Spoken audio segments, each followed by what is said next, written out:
Dom Casmurro, Capitu, traiu Bentinho? Creio que esse é o 4º vídeo. Então vamos lá, vamos ler. Mas antes disso, eu só gostaria de falar uma coisa que eu tinha que falar lá no primeiro vídeo.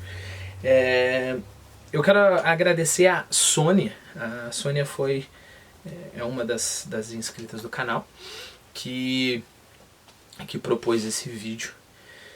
Propôs essa questão, né? Eu confesso que eu nem estava pensando em abordar essa questão num vídeo separado, porque o objetivo do canal é ir lendo livros, né? Só que eu achei muito interessante a proposta, e aí deixo aberto para você também, se você quiser sugerir um tópico, ou se tiver uma pergunta sobre o Dom Casmurro, ou sobre algum outro livro, o que eu vou fazer? Eu vou ler a pergunta, se eu souber responder, né, eu faço um vídeo sobre ela. Eu acho que os outros livros são mais difíceis, porque eu nem sei se eu li o livro que você falou, mas sempre é válido, sinta-se à vontade de escrever perguntas ali nos comentários. Eu gostei muito desse elemento de interação.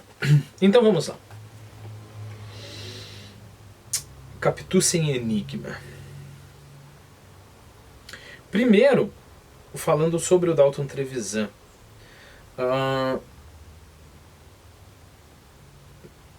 Na minha opinião, esse é um dos piores, acho que chega a ser meio ruinzinho de Norá, do Dalton Trevisan. Enquanto literatura, eu acho que isso aqui é fraquinho, né?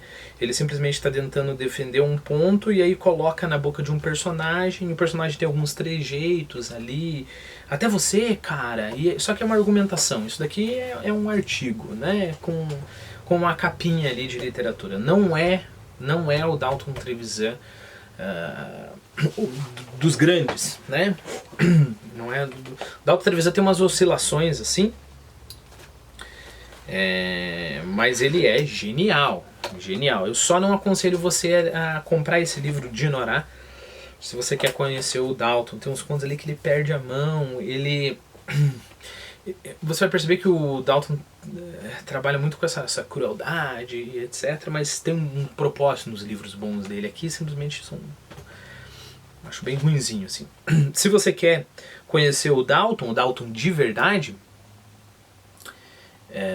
novela Nadas Exemplares, que é o primeiro livro dele, Em Busca de Curitiba Perdida, é um livro fantástico. 111 Ais, que são continhos, assim, contículos, né? Fantásticos também. Macho Não Ganha Flor, Em Busca de Curitiba, o Vampiro, eu tenho aqui, A Guerra Conjugal, com certeza absoluta. O Abismo de Rosas é fantástico também. Também é maravilhoso. Então o Dalton Trevisan é o cara, ok? Então, só que às vezes ele dá uns deslizes assim. Então vamos lá. Capitu sem enigma. Até você, cara, o enigma de Capitu? Essa não. Capitu inocente? Começa que enigma não há. O livro de 1900 foi publicado em vida do autor. E até a sua morte, 8 anos depois, um único leitor ou crítico negou o adultério? Leia o resumo do romance por Graça Aranha na famosa carta ao mesmo Machado. Casada, teve por amante o maior amigo do marido. A carta de Graça Aranha, novamente, casada, teve por amante o maior amigo do marido. Incorreto o juízo não protesta o criador de Capitu, Gaguinho e tudo? Então o Machado de Assis não iria protestar, recebendo uma carta falando, peraí, não é bem assim. Veja o artigo de Medeiros e Albuquerque e toda a crítica por 60 anos. Pode agora uma frívola teoria valer contra tantos escritores e o próprio autor que os abonou? Entre o velho Machado e a nova crítica, com ele eu fico. Não só, prepare-se, eu não sabia que esses vídeos iam render tanto, mas A gente vai onde a literatura e onde o tema nos manda. Prepare-se que o meu objetivo aqui é não só falar sobre os argumentos em si, mas falar sobre o tipo de argumento, sobre as questões subjacentes ao argumento. Por exemplo, esse argumento que ele usa aqui. São argumentos, se você pensar, fortes, né? Então, ele tem documentado. Isso aqui não é a opinião do Dalton Trevisan, isso aqui é verdade. Ele tem documentado. Então, existe essa carta do Graça Aranha, e o Graça Aranha escrevendo pro Machado de Assis, ele fala sobre a Capitu, casada, aquela que teve por amante o maior amigo, etc. Esse livro, etc, etc. Toda a crítica também falava, olha, o Dom Casmurro é sobre uma mulher que trai o marido, etc, etc, etc. É forte esse argumento. Que tipo de argumento é esse? Esse é um tipo de argumento exterior ao texto. Você concorda? Então, assim, ele não está dentro do Dom Casmurro para poder falar o que aconteceu, né? Duas questões aqui, né? A primeira questão. Quem foi que disse que o autor tem tanta autoridade assim sobre o livro dele? O que eu quero dizer em relação a isso? É claro que essas questões só têm que ser abordadas esmiuçadas. E eu acho que eu faço isso em outros vídeos. Em A Montanha Mágica, que é uma outra playlist que tem aqui no canal, eu tento abordar essas questões mais teóricas, assim, né? Aqui eu só estou apontando, mais pra frente a gente conversa sobre isso. Mas assim, se eu escrevo um conto, né? E no meu conto eu falo assim, o dragão, muito grande, lançava fogo, matou a mulher do homem, o homem foi lá e matou o dragão. Enfim, bom, você vai ver que talvez não seja um conto que ganhe o Jabuti. Aí você lê esse conto e você fala, nossa, coitado do homem, né? E aí eu falo assim, ué, por quê? Você fala assim, não, porque o dragão matou a mulher dele. Eu falo, não, você entendeu errado. O que eu quis dizer é que o dragão protegeu a mulher. O dragão só fez sexo com a mulher dele. Aí você olha assim e fala, peraí, como assim? Eu falo, não, o que eu quis dizer com matar no conto é fazer sexo. Entendeu? Então no conto, na verdade, o dragão foi lá, fez sexo com a mulher dele e ele matou o dragão por causa de ciúmes. E eu não sei se você concorda, mas você, sei lá, ficaria sem palavra ou me chamaria de retardado, né? O conto é meu. Eu escrevi esse conto. Nesse conto, eu quis dizer sexo aqui, eu quis dizer... matar aqui, eu quis dizer fazer sexo. O que você tem que fazer? Primeiro, chama o hospício, né? Mas segundo, olha pra mim e fala assim, o problema é teu se você quis dizer que ele fez sexo. Você disse que ele matou.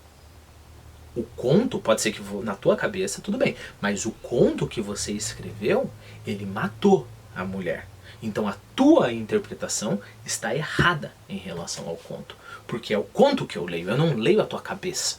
Né? E eu vou saber se você, por exemplo, não está escondendo, mentindo para mim. Eu confio no conto, em você eu não confio. Eu vou saber se você esqueceu, você estava escrevendo o conto e quando você escreveu o conto realmente você queria falar matar, mas agora, sei lá, tua mulher te traiu e você tá aí com dor de cotovelo querendo mudar o conto?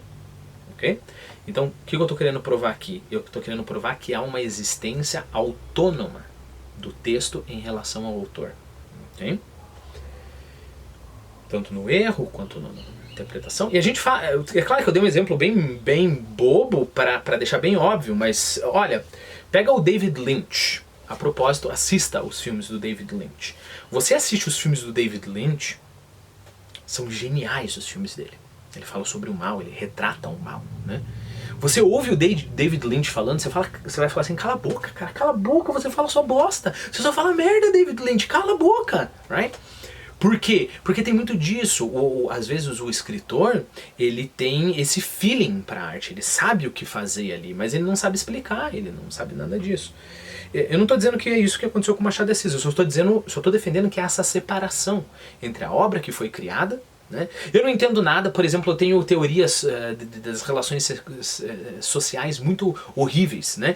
E eu quero defender uma teoria política absurda. Mas eu sou um autor e, acima de tudo, eu prezo pela beleza. E eu leio o meu conto e falo, não, mas não tá certo isso aqui, eu vou dar uma mudadinha aqui, não, mas não tá certo isso aqui, eu dou uma mudadinha aqui. Não podia acontecer isso com o personagem. E eu vou lá e entrego o meu conto. E às vezes o meu conto, porque eu respeitei a realidade e a verdade que gerou o meu conto, ele vai contradizer a minha própria visão política. Ok? Isso acontece. Isso acontece. Esse autor, ele simplesmente não foi panfletário. Ele respeitou a beleza e a verdade. Novamente, aí vai acontecer isso. O conto fala contra sobre o próprio autor. Sim, acontece. Quer ver um outro caso que acontece isso muito bem? Só estou dando um exemplo de filmes, né? Mas vamos lá que aí a gente já passeia por outras áreas. Lars von Trier, ok? Lars von Trier é um diretor fantástico. Só que ele sempre foi um burro. Ele sempre foi um burro, né? Um criançola, sei lá, um mimizento. Ele sempre quis só causar polêmica, né? Uma coisa assim horrível. Só que, por algum motivo, sei lá, vinha a inspiração do Espírito Santo e ele ia lá e fazia filmes excelentes, né? Quando ele fez um filme chamado Ninfomaníaca, Ninfomaníaca 1, Ninfomaníaca 2, e depois um filme chamado A Casa que o Jack Construiu, ele finalmente conseguiu unir o pensador Lars von Trier com o diretor Lars von Trier. Aí você vai olhar pra mim e falar, nossa, que legal, então ele evoluiu. Não, não. Ele fez os filmes dele serem tão bosta como ele é, nas concepções dele, né? E aí a gente vê o Lars von Trier verdadeiro. Tipo assim, Deus abandonou o Lars von Trier, né? Então essa é uma outra dica que eu deixo pra você. Assista Lars von Trier de filmes como Melancolia, como Dogville, como... puxa vida, em português eu não sei, mas eu acho que é The Dancer in the Dark. Acho que é The Dancer in the Dark. Dançando no escuro, talvez. Não sei se eles traduziram o pé da letra.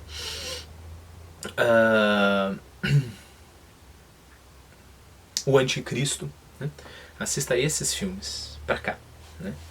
Se você for assistir Ninfomaníaca 1 e 2 e for assistir A Casa de Jack, assim, é só o que a personalidade do Lars von Trier sempre foi, que é querer impactar, causar.